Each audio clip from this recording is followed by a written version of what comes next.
Hello everyone. I welcome all of you in this Python crash course for beginners. Well, this Python crash course provides comprehensive understanding of Python programming and is well suited for beginners. You are also welcome to join our industry-oriented programs on this course as well. For more details, please find the link in the description below. Let us start with today's session and let us try to understand the object-oriented programming in Python. My name is Rajan Chetri. I'm your instructor for this crash course, and let us start with the agenda first. So in today's session, we'll try to understand what is object-oriented programming in Python and how does it create a big difference in the programming style. Apart from that, we'll be learning the various characteristics of object-oriented programming, such as classes and objects. Then we'll be discussing about inheritance in Python. What is inheritance and what are its benefits? Then we'll be talking about the types of inheritance. Then we'll be talking about the static and instance methods. And finally, we'll try to understand polymorphism using an example on overriding. Let us start, first of all, with understanding what object-oriented programming is.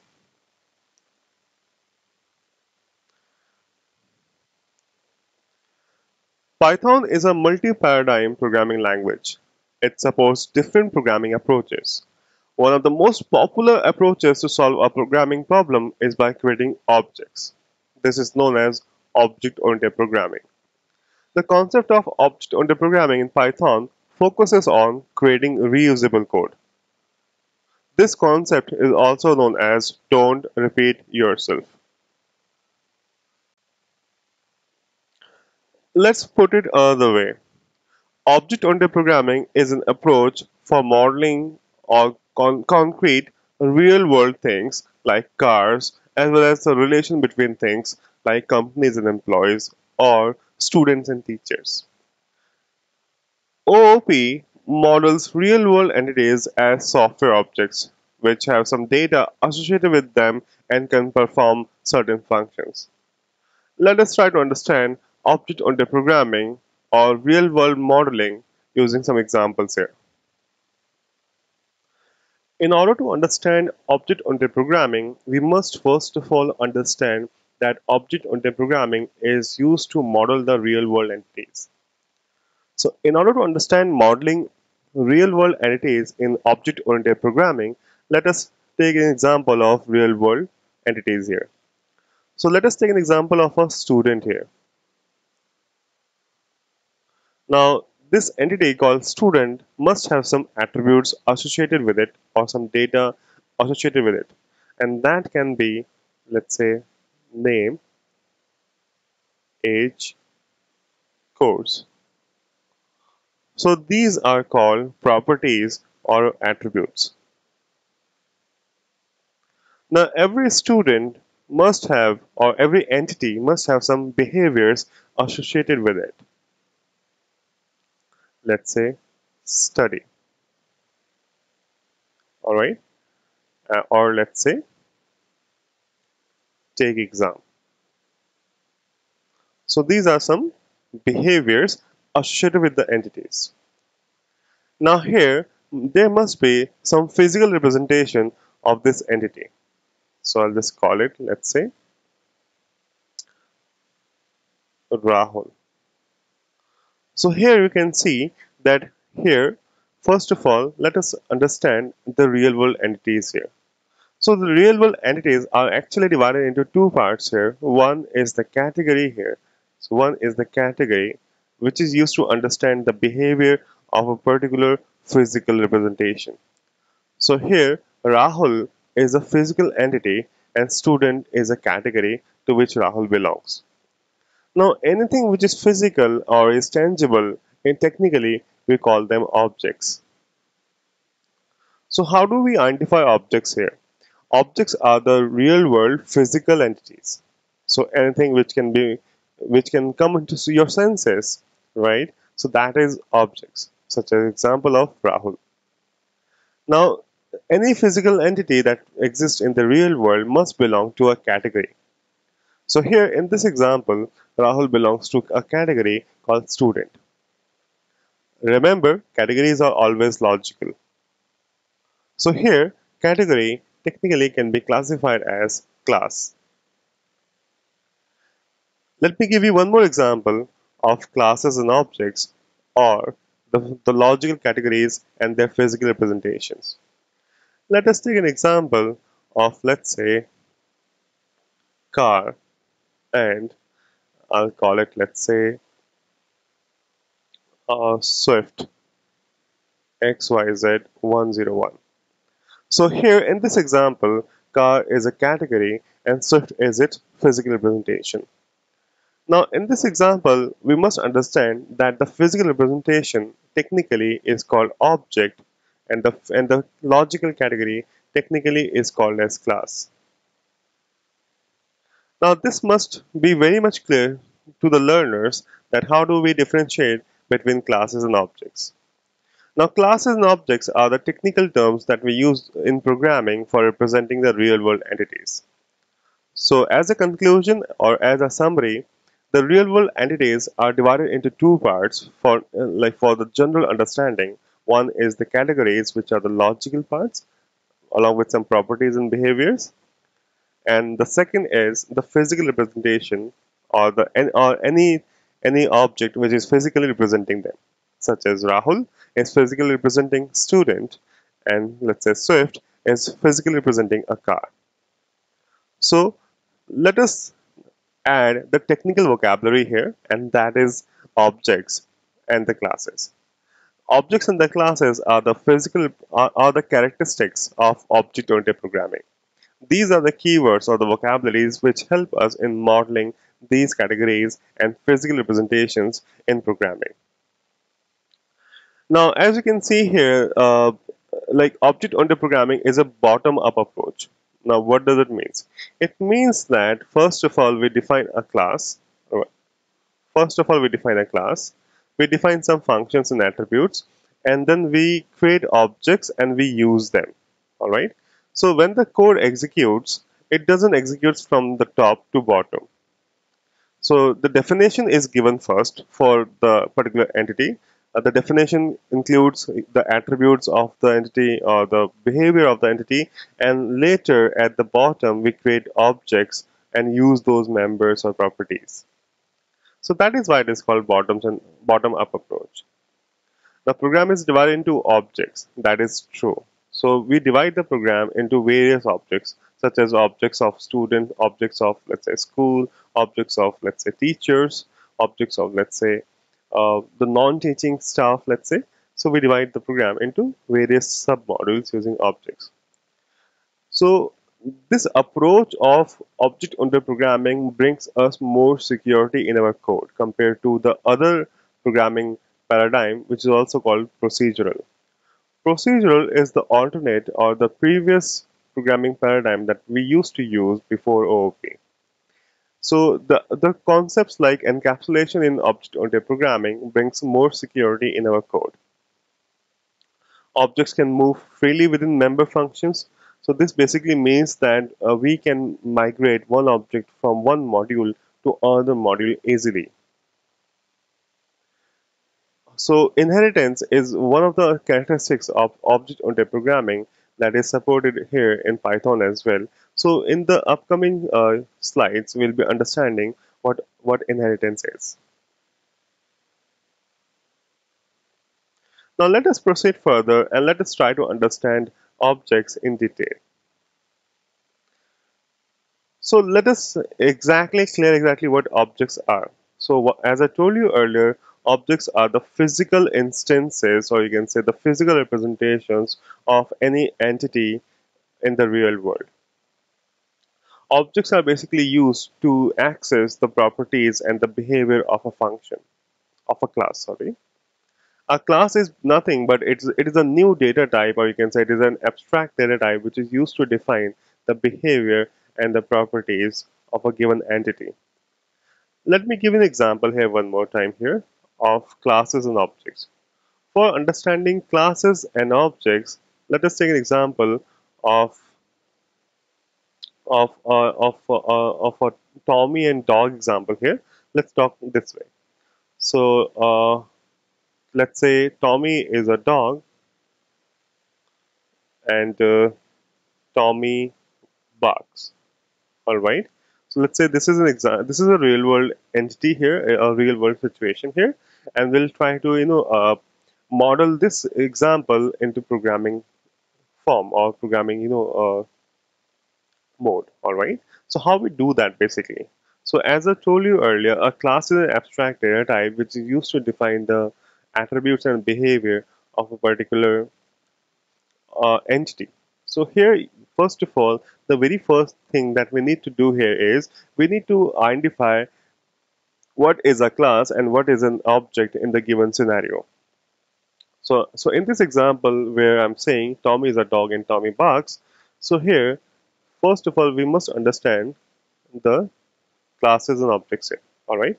So here, dog is an entity, and because dog is logical, so here this is a class.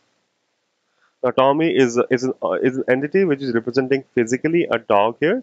So anything which represents a category and which is physical is called objects.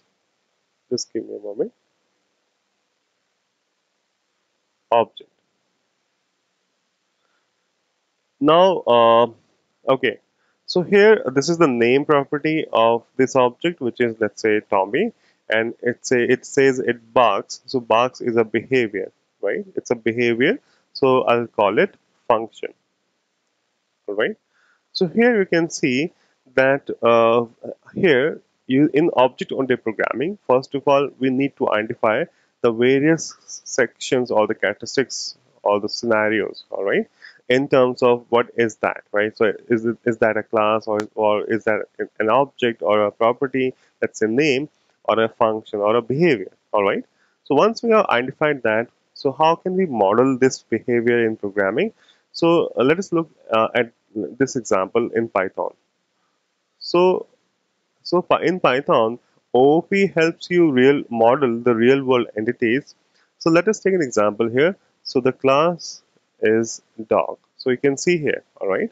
You can see here. So I'm able to create a class in Python using a keyword called class. So class is an abstract data type, and we create classes to define the properties and behaviors. So when I say properties and behaviors or properties and functions, so this means I'm talking about these two things. All right. So I can call it, let's say, name equals to Tommy, and so here I'm creating a function called, let's say, bark, and print.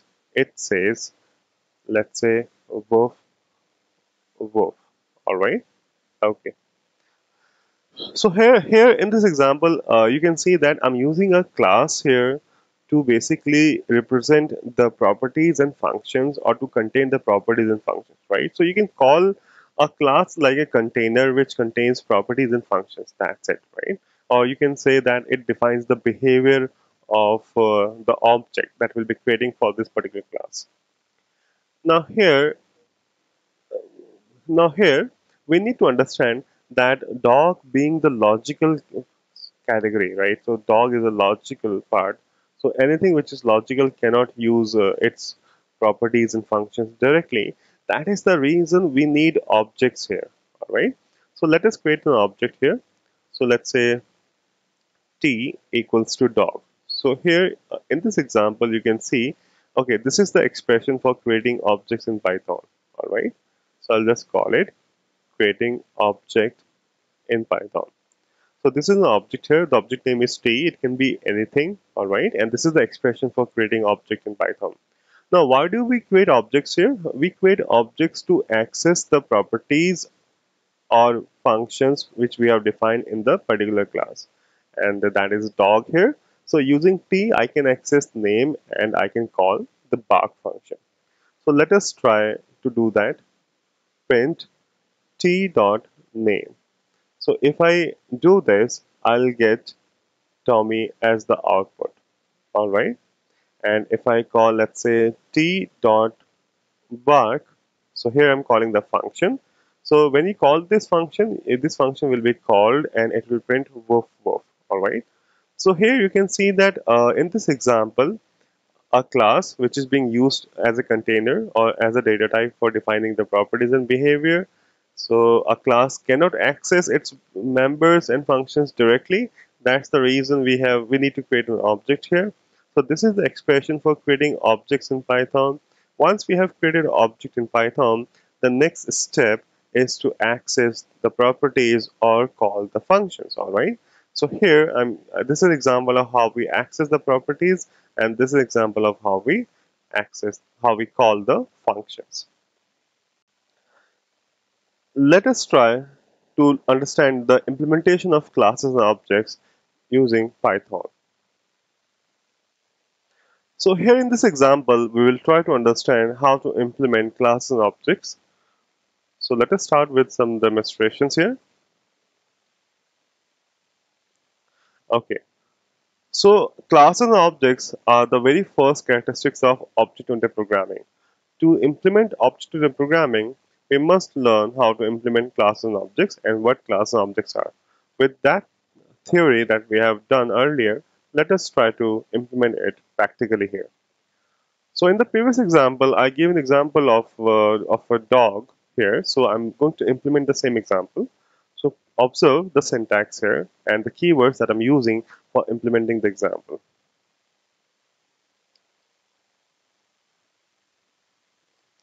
All right. So here's the scenario here. All right. So let us try to implement the scenario. So class dog. All right. So here you can see that first of all, I'm proceeding with the construction of a class here using a keyword called class. So class keyword is provided to us in Python for representing the or for modeling the real world entities. So here I'm modeling the entity called dog. Let us try to define some behavior here, and that is Tommy. So that is an attribute basically, and def bark print woof woof. So here you can see that I have declared a function called bark, which is the behavior actually, and what it does, it just prints a message woof woof, nothing else. Now in Python, so whenever you create a function within a class, it is mandatory to create a parameter here, which is called self. Now self parameter, this term basically represents the object that we'll be creating later. Now let us try to create an object here to use the properties and the functions here. So how we will do that? So t equals to dog. So this is the expression for creating the object in Python. Please observe the indentation here, that this indent here basically represents that the variable and the function are within the class scope. Whereas this T is not following the same indent, that basically means that this is outside the class. Print pet name, and here I'm printing T dot name here. So if I execute this demonstration, you can see that it prints pet name Tommy. Similarly, we will call the function print. Okay, so we don't need print for that. T dot bark, and we will execute this. You can see here it says woof woof. So once again, so what is the objective of this demonstration here? In this demonstration, you must learn how to define a class in Python, how to define a variable or a property of a class, how to define the function or a behavior, how to create an object in Python, how do you access the class members, as well as how do you call the functions or the behavior. So that is the basic understanding of object-oriented programming, or its the implementation of its characteristics such as classes and objects. Let us try to explore more on classes and objects using another example. So in this example, I'm going to demonstrate you how we can expand or extend the information of an object using some more properties and functions. In this demonstration, I'm going to tell you also about the constructors in Python. So let us start with this demonstration.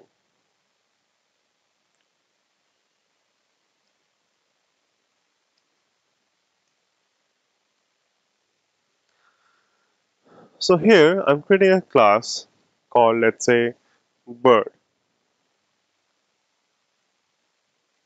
Bird has a property called species, and that is, let's say, bird. Now here we have a special function in Python which we call constructors. A constructor is defined using this init syntax here. So first of all, before proceeding, let us understand what is the purpose of constructor. A constructor is used to allocate memory to the object. Now, how it allocates memory, we will surely understand further. Also, requesting to please focus on the syntax of creating a constructor here. Now, constructors are basically used to set the defaults of an object. So while creating an object, if you want to set some initial values or initial data for a corresponding object, you can do that. For example, for every bird, I want to set a name and age. So here I'm using constructor for setting the name and age at the time of object creation.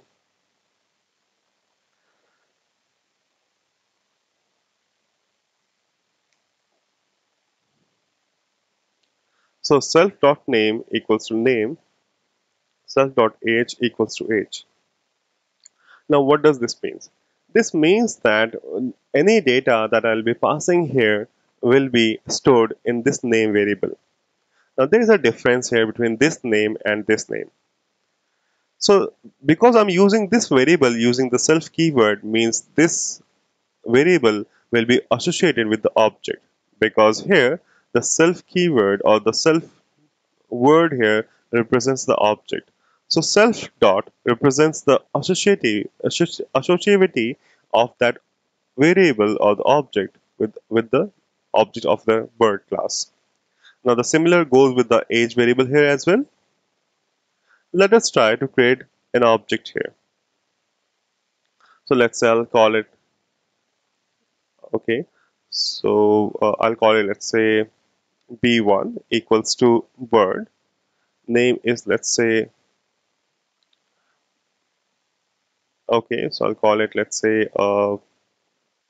brew, and I'll call it, let's say, 5.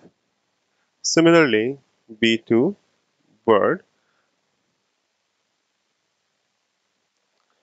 pico, and let's say 2. So here, this expression is responsible for the invocation of the constructor, everyone. So this expression will call the constructor and the name of the bird will be stored in name variable here. Similarly, the age will be stored in the age variable. Now this data which is being passed here as an argument to the constructor will be received here, and similarly one by one. So these variables will be storing the same data. Remember guys, as I told you earlier, self represents the object of the class here. So here the object of the class is B1. So at this line of code, while this code is being executed, this self keyword is representing the object who is calling this constructor. So in our case, it is B1. We'll do the same thing with the second object here. B2 equals to bird. So here, this expression is responsible for calling this constructor, and this pico will be getting assigned to name, and 2 will be getting assigned to age. Now here, once again, this self is representing the object who is calling the constructor, and here is B2. So this name and age gets created and will be associated with this B2. So if I print, let's say, B1.name and print b.name, I get different names here. So here I'm using the short key for executing, and that is shift plus enter as the short key for executing. So here you can see that I'm getting different names here. One is brew and one is pico. So here in this example, we expanded our information or the knowledge on using classes and objects along with constructors. And remember, constructors are used for allocating memory to these objects. Means these objects are only created physically in our system only when these constructors are called. But here in the previous example, we have not created any constructor, but still this object was being created. The reason is because in case if we do not define any constructor, the Python compiler will create the constructor for us. So with that practical implementation of classes and objects in Python, I'm sure that you have understood clearly how to implement the characteristics of object-oriented programming such as classes and objects in Python. So here is another demonstration of class here. So here in this example, I'm trying to explain the similar things here, how you can create a class, how you can create a constructor here, how you can, set some default parameters here, default properties here, and how you can associate the data with the objects here. So in this example, you can see that I'm creating the object emp1 for the employee class with some default values here. Similarly, there is one more object called emp2 with some different data here, which is getting assigned or which is getting associated with emp2 using the help of the constructor. Here I'm accessing the value or the property of a emp object, emp1 object. All right. With that, let us start and let us try to explore some more interesting and exciting concepts of OOP or object-oriented programming in Python, and that is inheritance.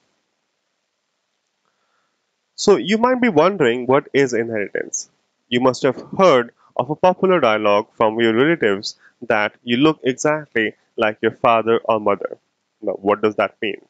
That means that we derive certain characteristics or properties from our parents. Now, when you acquire certain properties or behavior from your parents, that acquisition of properties or behavior is called inheritance. So inheritance generally means inheriting or transferring the characteristics from parent to child. Let us try to understand the inheritance with an example here. So let's say there is a class called vehicle, and you know that there are certain properties of vehicle here, such as the price of the vehicle and the dimensions of the vehicle.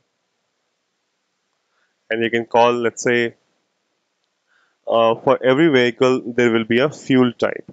So whether it is petrol or diesel or any other. Now here we have another class called car, and car inherits or acquires its properties from vehicle. So if car acquires its properties from a vehicle, then car will automatically have these properties such as fuel type, dimensions, and price. So this acquisition of properties or functions from one class to another class is defined as inheritance. Now, when we learn inheritance, it is important for all of us to understand some terms here that we use while implementing inheritance, and that is, what is a derived class? A derived class is a class which receives the properties from other class. So that this class is called derived. So this class is called base class. A base class is the provider class. A provider class which provides the properties and functions to any other class. So here it is important for all of us to understand the base class and the derived class terminology. Now with that, I hope the inheritance is clear to you, and now let us try to understand the different types of inheritance that we can implement in Python.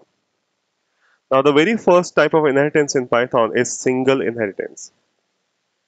It's a very basic and general type of inheritance in Python. So what does it mean? It means that there will be a class, let's say B, and it will be inheriting its properties or acquiring the properties from A.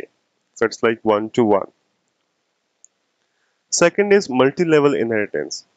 So in this multi-level inheritance, C is acquiring properties from B, B is acquiring properties from A. So here C will indirectly get the properties of A. So this is multi-level inheritance. This is hierarchical inheritance. In hierarchical inheritance, we have two different classes, let's say B and C, and they are acquiring the properties from the class A.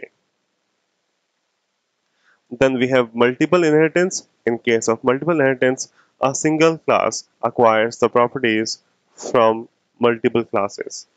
Such as here, in this example, class C is inheriting or acquiring the properties from class A and class B both. Let us try to understand these types of inheritance by doing some of the practicals here. Let us start. So here, the very first type of inheritance that we are understanding here is single inheritance. Now, single inheritance is pretty easy to understand. So let us implement it this way. So here we have a class called father, and here is a property called father name.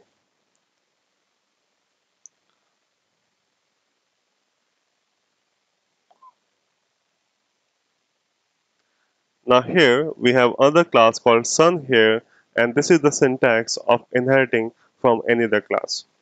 So please observe the syntax of inheriting a class here.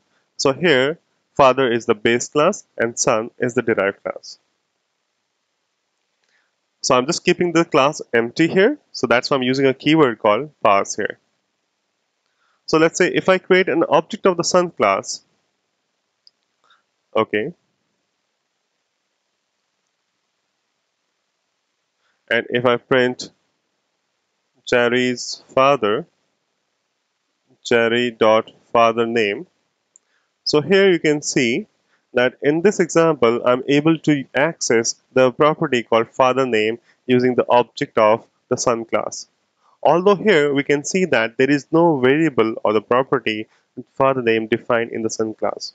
So how we are able to access the property of this class here? The reason is because of inheritance. Because this inheritance makes this variable available to us in this son class. Let us try to check this and let us try to remove the inheritance here. And here I'm going to execute this demonstration once again, and I must get an error here that you can see here. The reason is because this time we do not have implemented the inheritance here, and son is not having any access to father name. Let's correct it to its previous state, and here it is. So this is an example of a single inheritance where one class inherits from the different class.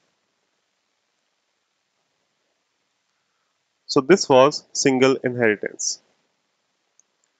Now let us try to understand multi-level inheritance in Python.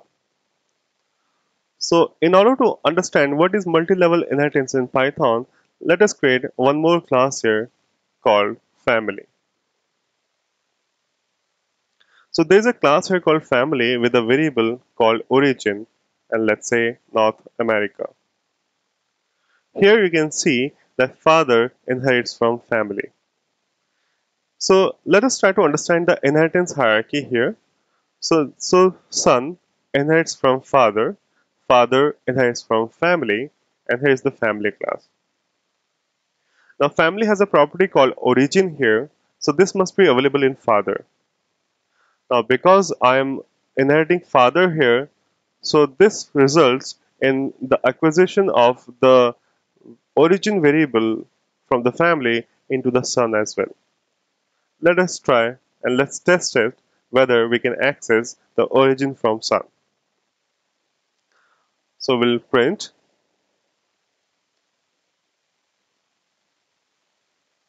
origin. So here you can see that I'm accessing the property not from its base class but from the class which its base class inherits. So if I execute this demonstration, you can see here that it prints Jerry's origin North America.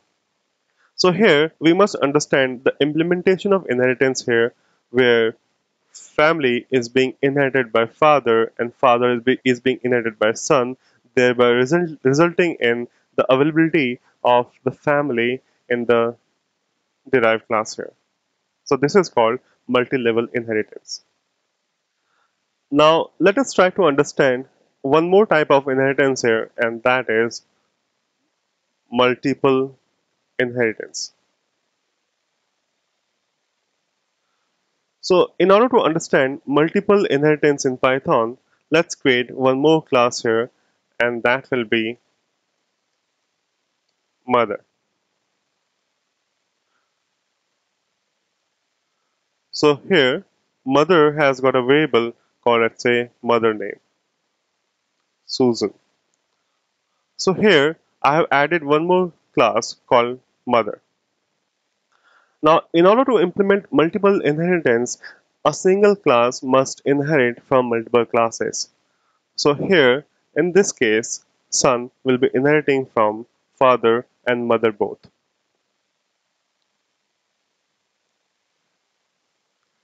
So with this inheritance, here you can see that son must have access to the father name and the mother name variable here. Let us try to test it by printing the mother name. Print Jerry's mother, Jerry dot mother name. Let us execute the demonstration and let's see if it works. So here you can see that Jerry is able to access the properties from father as well as mother. So this is an example of multiple inheritance in Python. So that was the implementation of inheritance in Python. I hope you have clearly understood what is inheritance and their various types. So we discussed some of the types of inheritance here, such as multi-level, multiple, and single inheritance. That must give you a clear understanding of how to implement inheritance in Python and the various terminologies associated with it. Now let us try to understand one of the most important concepts of object-oriented programming, and that is differentiating between static and instance methods. Now static methods and instance methods are the most integral part of object-oriented programming because they might change the behavior of your code. So it becomes critically important for all of us to understand what a static method is. Now, static methods in Python are extremely similar to Python class level methods. The difference between a static method is that it is bounded to a class rather than the object. So what does it mean basically? It means that we can call the static methods without need of an object here. So this also means that the static methods cannot modify the state of an object. That's true. The static methods, the reason for not being able to modify the state of an object using static methods is because static methods are not associated with the objects. They are bound to the class. So let us see a programming demonstration and let us try to understand how to define a static method and how does they work. Then we'll be discussing about the instance method as well. All right, understanding static methods in Python. So in order to understand static methods in Python, let us try to create a demonstration here. So here we have a class called calc. And here we'll be defining a function def add two numbers x comma y, return x plus y. So here, first of all, the very first thing that I want you to observe is that in this method add two numbers, I'm not adding the self keyword. If you remember the previous examples, in the previous examples, I used to add a parameter called self while defining a function in a class. So I can show you here as well. You can see this self parameter. Now this self keyword represents the object here, which clearly indicates that this function is basically associated with the object here. Now the functions which are associated with the objects are also called instance methods. So here, instance methods are basically those methods which are defined with the self parameter and represents or indicates its associativity with the objects. Instance methods are also able to change the state of an object because they are associated with the objects. But that is not the case with static methods. They are completely different and are not bounded with the objects. So let us proceed further and let us extend this demonstration here. So in this demonstration, we are trying to understand how to implement the static methods. Once again, the very first difference that is to be observed here is exclusion of the self parameter here. All right. So how will be using this function in that case? So here, observe the expression here. So let's say sum equals to calc dot add two numbers 5 and let's say 7 print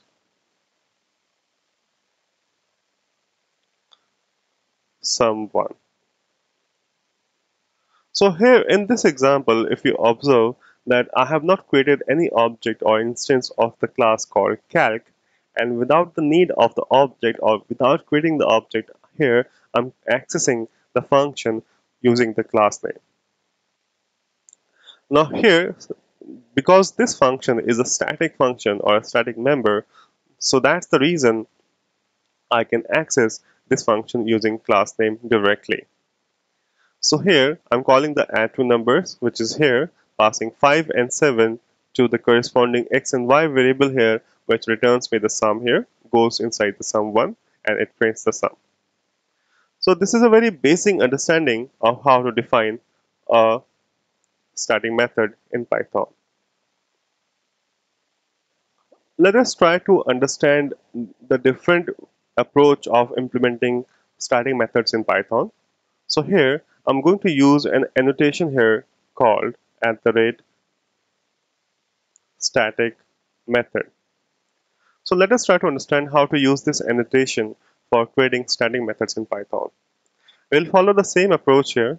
Class calc def add two numbers x and y, which returns x plus y. But this time, what we'll do here, we'll mark it with an annotation here called static method. Now, the advantage of marking a method using static method annotation is that every time we do not have to rely on this expression to define the function as static.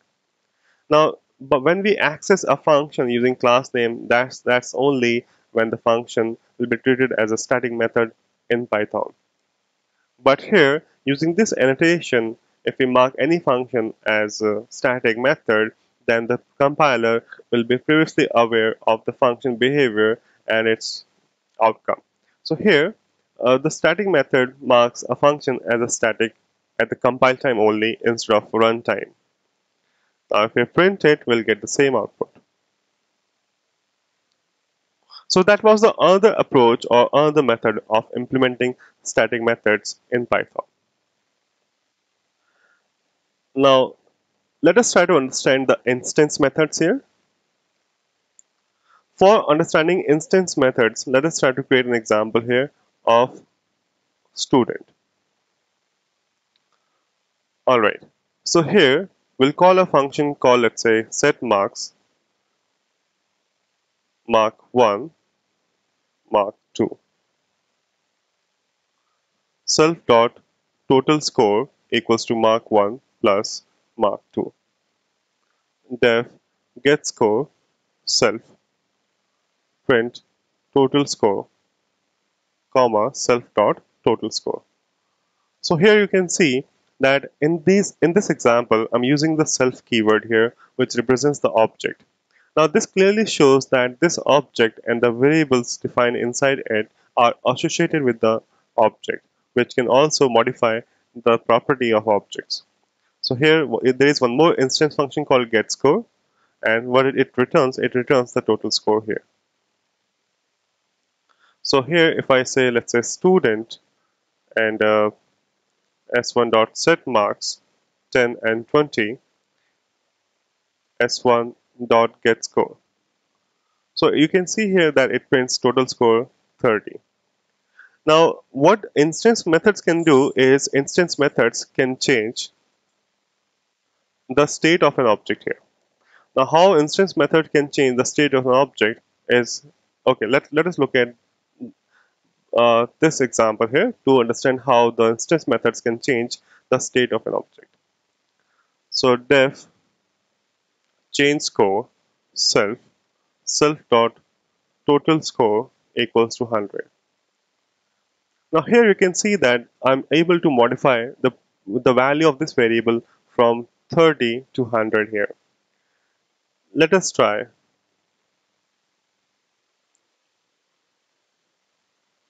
setting the score here. s1 dot set marks 20 comma 20, s1 dot change score, s1 dot get score. So here you can see that I have set the marks as 20 and 20, which must result in 40. But before I'm printing the marks by calling the get score, I'm calling change score here. Now if you observe, all right, set marks. Okay, so there is a trouble here. Just give me a moment. Set marks. So here M is capital and here M is small. All right, so let's correct this error.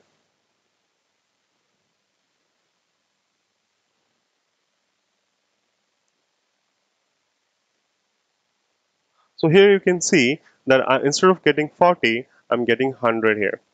So this clearly confirms us that any instance function can change the property or the behavior of the object, which is not possible with the static methods.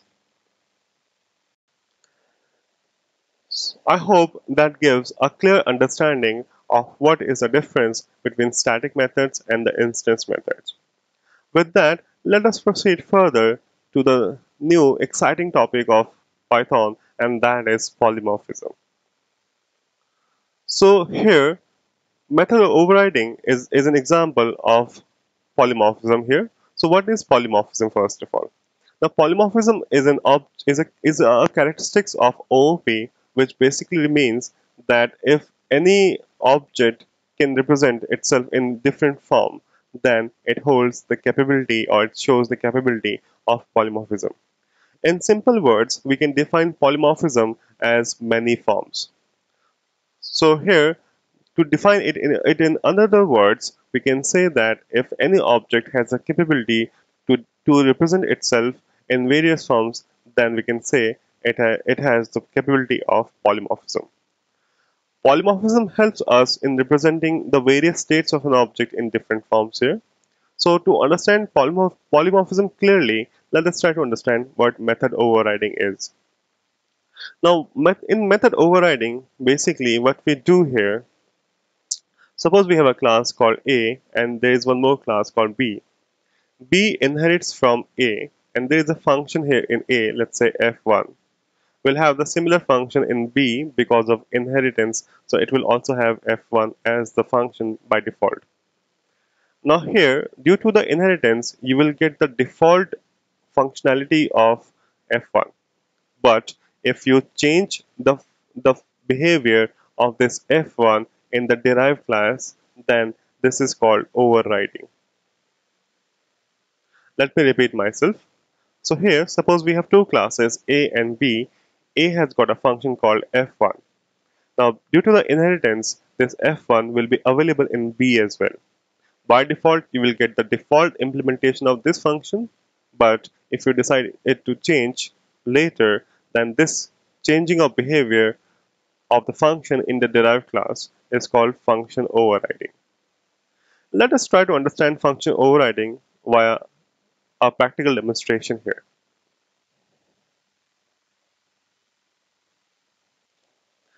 Understanding function overriding.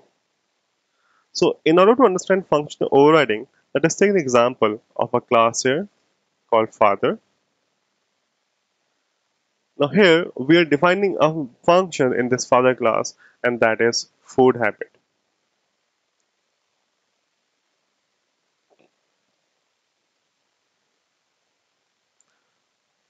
So here you can see that food habit function prints a message called I like salty. So in simple words, you can understand that the food habit of the father is that he likes salty. Now we have a class called son here which inherits from father, and we are keeping it empty, and to prevent the compilation error we're using the pass keyword here. Now because of the inheritance, or due to the inheritance, this son must get the same function food habit in itself. The default functionality of this food habit within the son class would be I like salty. Let us try and check it.